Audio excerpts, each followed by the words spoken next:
اچھا میرے بھائیو، اب اگلی جو آیات ہیں رمضان المبارک کے کانٹیکسٹ میں آیات آ رہی ہیں، یہ مسلسل 6 آیات سورۃ البقرہ کی آیت نمبر 183 سے لے کر 188 تک، یہ پورا ایک رکوع ہے۔ 23 نمبر رکوع سورۃ البقرہ کا، یہ مکمل رمضان المبارک سے ریلیٹڈ ہے۔ رمضان کے روزوں کو یہ یونیکنس حاصل ہے باقی تمام اسلامی عبادات پہ کہ قرآن حکیم کے اندر حج کا ذکر سکیٹرڈ فارم میں کئی ایک صورتوں میں، سورۃ البقرہ کے اندر ذکر آ جائے گا، سورۃ الحج کے اندر ذکر آ جائے گا، اور صورتوں کے اندر زکوٰۃ کا ذکر تو پورے قرآن میں سکیٹرڈ ہے، نماز کا پورے قرآن کے اندر سکیٹرڈ ہے۔ نماز کا طریقہ اور احکام و مسائل بہت کم ڈسکس ہوئے ہیں، لیکن رمضان کے روزے ایک ایسی عبادت ہے کہ جو ایک ہی جگہ پہ قرآن میں آئی ہے اور کہیں اور نہیں آئی ہے، اور اس کے آلموسٹ جتنے موٹے موٹے مسائل ہیں وہ سب کے سب اللہ تعالیٰ نے اس میں کور کر دیا۔ یہ رمضان المبارک کو باقی ساری عبادات کے اوپر فضیلت حاصل ہے۔ یہ 6 آیات رکوع نمبر 23 سورۃ البقرہ آیت نمبر 183 سے لے کر 188 تک۔ یا ایھا الذین آمنوا کتب علیکم الصیام، اے اہل ایمان تم پر روزے فرض کر دیے گئے ہیں، کما کتب علی الذین من قبلکم لعلکم تتقون، جیسا کہ تم سے اگلی امتیں جو گزر چکی ہیں، جو تم سے پہلے گزر چکی ہیں، ان پر فرض کیے گئے تھے تاکہ تم تقوی کی روش اختیار کر سکو۔ رمضان شریف کی آلموسٹ آمد ہے 1441 ہجری میں، اور یہ اللہ کی طرف سے کرامت ہوئی ہے کہ شعبان کے آخری عشرے میں ہماری یہ آیات الحمدللہ رمضان المبارک سے ریلیٹڈ آئی ہیں۔ رمضان المبارک کے جتنے بھی احکامات ہیں کتاب و سنت کی روشنی میں نے بڑی ڈیٹیل کے ساتھ ان کے اوپر ایک لیکچر ریکارڈ کروا دیا ہے، جو کہ آلموسٹ 5 نشستوں میں ہے۔ مسئلہ number 53A B C D اور E، اور ہر نشست آلموسٹ 1.5 گھنٹے کی ہے، جس میں رمضان شریف سے ریلیٹڈ ہر چیز کور کی گئی ہے جو کوئی پوچھ سکتا ہے۔ وہ کلپس بھی میں نے بھائیوں کو بتا دیا ہے، وہ وقتاً فوقتاً رمضان شریف کے پہلے عشرے میں ہی آلموسٹ سارے کے سارے کور کر لیں گے ہم۔ سورۃ البقرہ کا یہ رکوع بھی اس میں کور ہوگا، اس کے بعد بخاری مسلم کی روشنی میں 17 صحیح الاسناد احادیث، اور جو سحری کے افطاری کے احکام و مسائل ہیں، اسی طریقے سے عورتوں کے روزے کی رخصت کیا ہے، مسافر کے روزے کی رخصت کیا ہے، قضاء کا اور کفارے کا کیا معاملہ ہے، مریض سے ریلیٹڈ کیا چیزیں ہیں، ٹیکہ لگانے سے روزہ ٹوٹتا ہے نہیں ٹوٹتا، جتنے بھی جدید اور قدیم فقہی احکام و مسائل ہیں آلموسٹ 40 کے قریب ہیں جو اس میں ہم نے کور کیے ہیں۔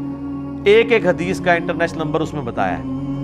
تو وہ انشاءاللہ ہمارے یوٹیوب چینل کے اوپر تو آلریڈی اپلوڈڈ ہیں، دوسرے جو ہمارے ان آفیشیل یوٹیوب چینلز ہیں ان کے اوپر سے خصوصاً مسلم اونلی سے وہ انشاءاللہ اپلوڈ ہوں گے،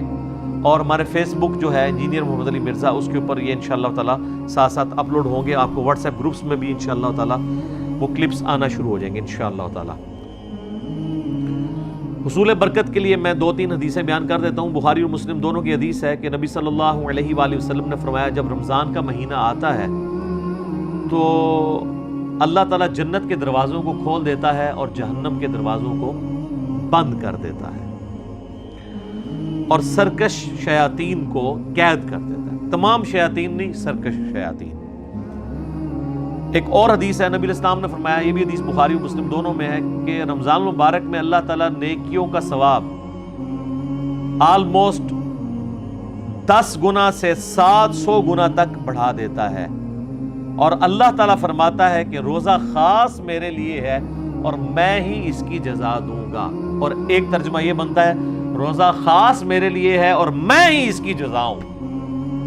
کیونکہ روزہ وہ عبادت ہے جو جب تک کوئی شخص ایکسپوز نہ کرے نا، آپ کسی کو جج نہیں کر سکتے۔ نماز تو فزیکلی پڑھتا ہوا نظر آ جائے گا، تو روزہ ایک ایسی عبادت ہے جو خاص میرے لیے ہے اور میں ہی اس کی جزا دوں گا۔ بخاری مسلم میں ایک حدیث یہ بھی موجود ہے، نبی علیہ السلام نے فرمایا کہ ایک جنت کا دروازہ ہے جس کا نام ہے الریان، وہ خاص ان لوگوں کے لیے ہے جو رمضان المبارک کے روزے رکھنے والے ہیں کہ وہ اس دروازے سے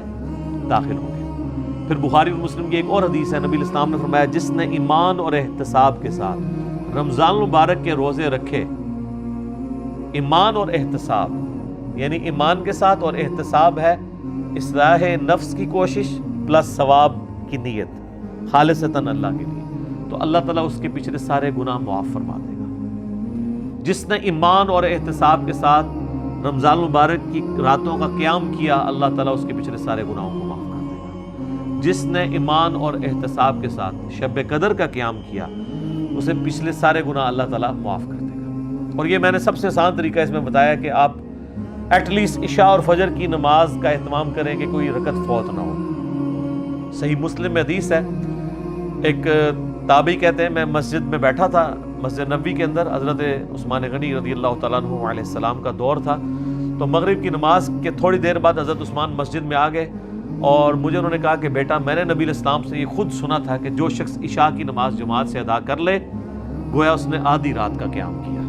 اور جو فجر بھی جماعت سے پڑھ لے گویا اس نے پوری رات کا قیام کیا۔ تو یعنی وہ بتانا چاہ رہے تھے کہ میں عشاء کی نماز سے اتنی دیر پہلے مسجد میں اس لیے آ گیا ہوں تاکہ عشاء کی جماعت چھوٹے نہ۔ آج کل تو مشکل نہیں ہے کیونکہ ہم لوگ تو رات کو سوتے ہی 12 بجے کے بعد ہیں، ان زمانوں میں لوگ بڑے جلدی سو جاتے تھے، اسی لیے مغرب کے بعد سونے کی ممانعت بھی آئی ہے۔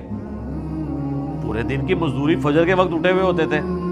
عشاء اتنی مشکل ہو جاتی تھی، اسی لیے تو ہے بخاری مسلم میں کہ منافقین پہ 2 نمازیں بھاری ہیں، فجر اور عشاء کی، اور خصوصاً عشاء کے لیے بھی آیا بخاری مسلم میں کہ اگر یہ جان لیتے تو اپنے سرین کے بال گھسیٹتے ہوئے آتے ہیں مسجد کے اندر۔ اور فجر کے بارے میں سنن نسائی میں آیا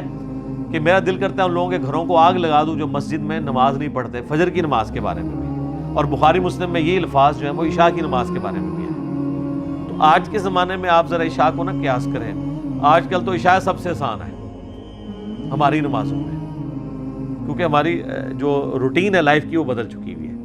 اس لیے ہم اس تکلیف کا احساس نہیں کر سکتے جس سے صحابہ کرام گزرے ہیں۔